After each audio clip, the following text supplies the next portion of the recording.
Hi everyone. Today we are going to introduce our Year 1 students to the concept of measuring length, focusing on both non-standard and standard units. By the end of our sequence, students will develop a solid understanding of length as a measurable concept, empowering them to accurately measure and compare objects.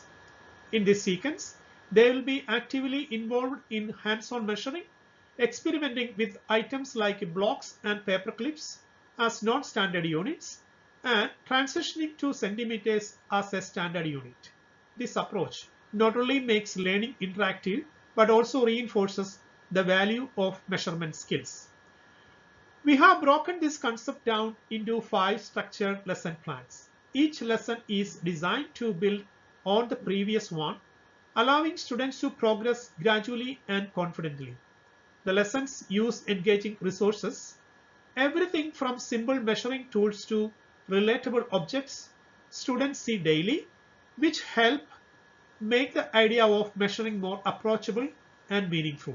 Importantly, these lessons align with the Australian curriculum for Year 1 mathematics, ensuring our teaching strategies support essential learning outcomes.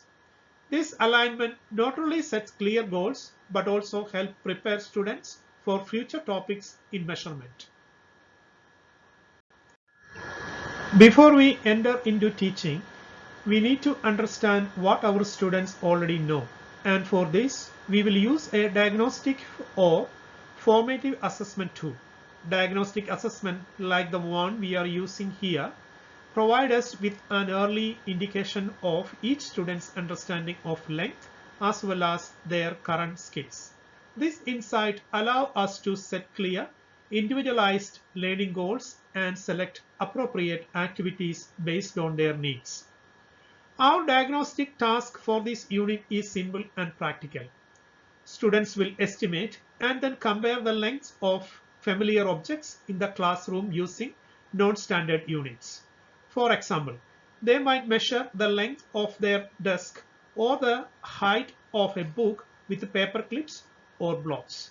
This activity gives us a strong foundation by showing us the range of understanding across the class. We will then use these insights to adapt our activities and learning goals to meet students at their current level, ensuring we can make their learning experience as meaningful as possible. Now, let's take a closer look at the 5 lesson plans detailed in slides 4 through 8, each building towards a deeper understanding of measurement. Lesson 1 introduces the concept of measuring length with the non-standard units. Students will start by exploring how everyday objects can serve as units of measurement, like using blocks to measure the width of their desk. This hands-on approach is crucial for Year 1 students as it bridges the gap between abstract concepts and concrete experience. Lesson 2 focuses on comparing lengths. Students will practice comparing various objects, understanding terms like longer, shorter, and equal. They will continue to use non-standard units, reinforcing their vocabulary and comprehension for the concept. Lesson 3 introduces measurement consistency by having students measure the same object with two different non-standard units, such as paper clips and blocks, to see how measurement can vary. This lesson encourages critical thinking as they observe the effect of using different units for the same task. Lesson 4 is where we introduce rulers and centimeters. Here, students learn that centimeters provide a standardized measurement, leading to accurate and universally understood results. They will measure objects with a ruler, connecting their hands-on experience with more formal tools. Lesson 5 compares non-standard and standard units. This final lesson highlights the advantages of using standard units, like centimeters, over non-standard units. Students learn that standard units provide consistency and ease of communication, an essential understanding as they begin to encounter more complex measurement tasks. After completing these lessons, we will conduct a summative assessment to measure how well students have grasped the concept of measuring length. Alongside this, we will use a math skills checklist to evaluate each student's grasp of key skills in this unit. For example, the checklist will track their ability to compare lengths, use non-standard units consistently, and use measurement vocabulary accurately. This approach offers two main benefits. First, it gives us a clear picture of each student's skill level and understanding at the end of the unit, which is particularly useful for Year 1 students as they build a foundation in measurement. Second, it allows us to identify areas where students may need additional support, providing us with actionable insights for future instruction. Ultimately, this summative assessment and checklist combination gives us a comprehensive view of each student's progress, ensuring they are well prepared for more advanced measurement concepts. Now, let's discuss the rationale behind the sequence of lessons and how each element supports students' learning.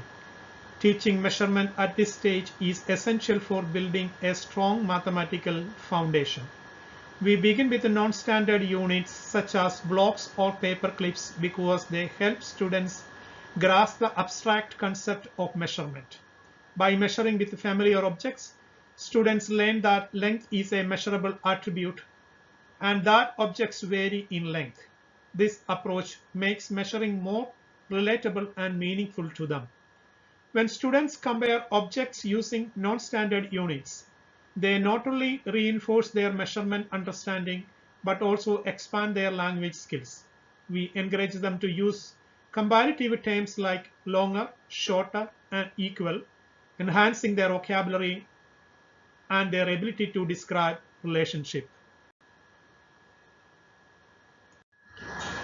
When we ask students to measure the same object with different non-standard units, we introduce them to the idea that different units can yield different measurements. This activity promotes critical thinking as students realize that their measurement results depends on the unit they choose.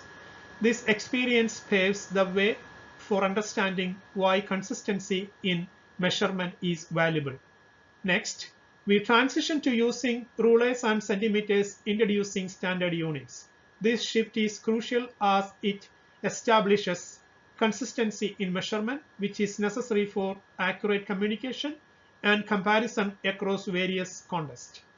This step forms the basis for a universal understanding of measurement that they will carry throughout their education.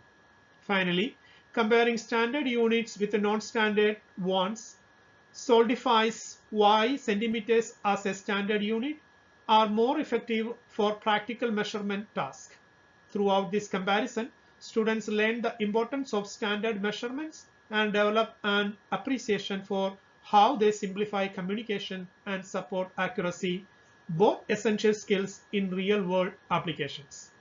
Thank you for your attention. I look forward to your thoughts and any questions you may have.